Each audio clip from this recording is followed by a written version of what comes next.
Boys and girls, Dr. D here. If you remember last week, I was dressed a bit unusual. I had a witch's costume on because I played the Witches' Dance by Edward McDowell. If you remember, Edward McDowell, before he died, established the McDowell Colony in Petersburg, New Hampshire. And it was a farm that had many cabins on it. That was a place where writers, composers, visual artists could go to pursue their work. And one of the famous people that went there was Aaron Copland. Aaron Copland was born in 1900 and died in 1990. He is one of our most iconic American composers. And when Aaron Copland was still rather young, before he went to study at Fontainebleau, Fontainebleau is a very, very famous music school that lots of American composers attended. Before he studied there, he wrote a piece called The Cat and the Mouse. And he did not play it for his American teacher at that time because his American teacher was rather conservative. So he waited until he went to Fontainebleau and then played it in Paris, premiered it in September of 1921. It was a big hit. So The Cat and the Mouse was Aaron Copland's first successful piece of music, and he was still quite young at the time. And it's about a cat and a mouse. It was inspired by Jean de La Fontaine's fable, The Old Cat and the Young Mouse. And I have also included at the end of this video a YouTube link to Tom and Jerry, a cartoon about a cat and a mouse that I saw growing up. Some of you probably don't know this, but your grandparents might know it. It's very appropriate for this piece. Now, I'm going to go through this piece and tell you what I think is the mouse music, the cat music, and so forth, okay? So at the beginning, you start out with this very...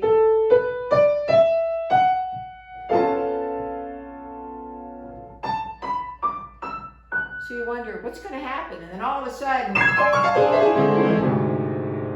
so you know that we're going on a journey. And then you hear this.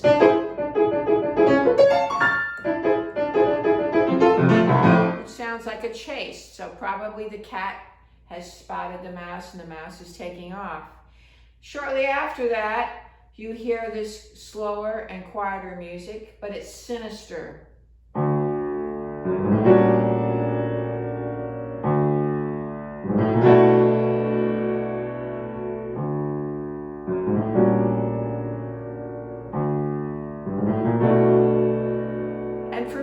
That's probably the mouse is hiding somewhere and he sees the cat roaming about, but he's still hidden. And then what do we have happen? And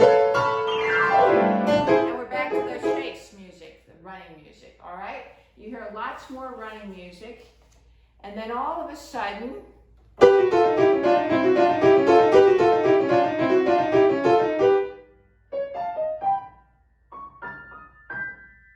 sort of stops and you hear very slow music. So I'm not sure about that. Is that slow music because the cat's gotten tired? Is that the slow music because the mouse is hiding?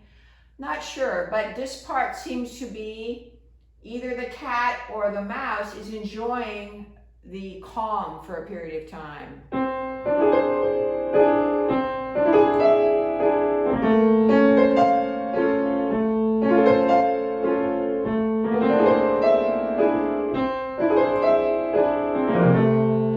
A bit like a little bit of a slow strolling and maybe weaving back and forth. And then of course, what do you think happens? The chase starts again. And it continues until we get to these loud chords.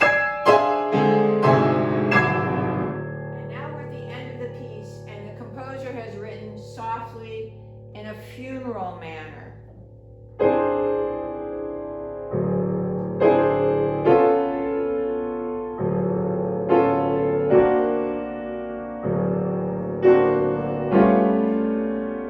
So probably it's not a good thing for the mouse. In composing, a lot of times when you hear this drone like that, it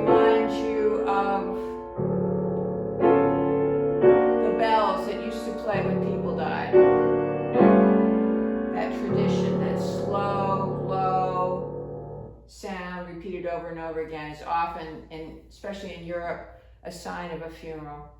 And then we come to the end of that music and it ends with this.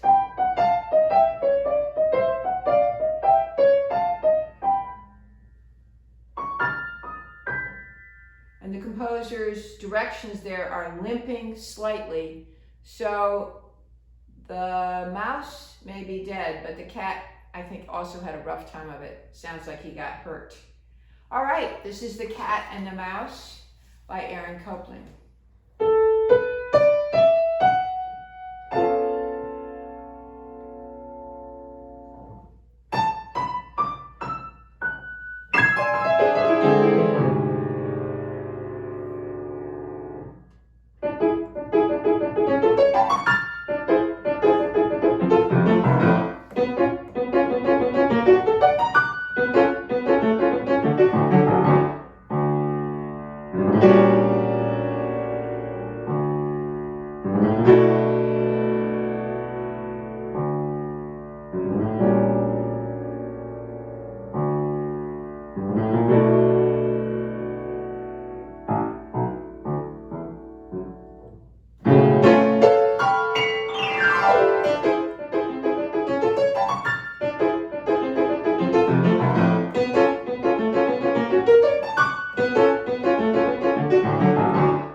Boys and girls, we're going to pursue Aaron Copland again next week. He's such an important American composer. And we're going to spend time on one of his most famous pieces called Appalachian Spring. I hope you have a good week. I look forward to seeing you next time. This is Dr. D.